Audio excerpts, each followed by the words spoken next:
ஈரோடு நசியனூர் சாலையில் நேற்று ஹெல்மெட் அணியாமல் யமஹா பைக்கில் அதிவேகமாக சென்ற இளைஞர் சாலையில் இருந்த மணலில் சறுக்கியதால் கீழே விழுந்து எதிரே வந்த பைக் மோதி உயிரிழந்தது தொடர்பான சிசிடிவி காட்சிகள் வெளியாகியுள்ளன.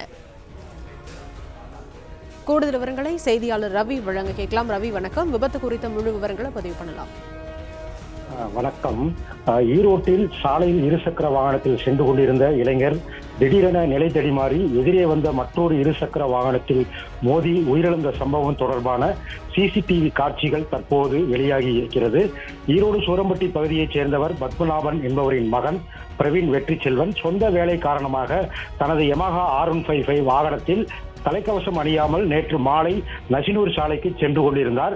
அப்போது நிலை தடுமாறி நசினூரிலிருந்து எதிரே வந்த மற்றொரு இருசக்கர வாகனத்தில் தாயை அழைத்துக் கொண்டு ஈரோடு நோக்கி வந்து கொண்டிருந்த மணிகண்டன் என்பவரின் வாகனத்தில் மோதியுள்ளார். அப்போது ஏற்பட்ட விபத்தில் 2 இருசக்கர வாகனங்களும் நேருக்கு நேர் மோதியது. இந்த விபத்தில் யமஹா வாகனத்தில் வந்த நபர் தலைக்கவசம் அணியாமல் இருந்ததால் தூக்கி வீசப்பட்டு சம்பவ இடத்திலேயே துடிதுடிக்க உயிரிழந்தார். இந்த சம்பவம் தொடர்பான சிசிடிவி காட்சிகள் தற்போது வெளியாகி இருக்கிறது.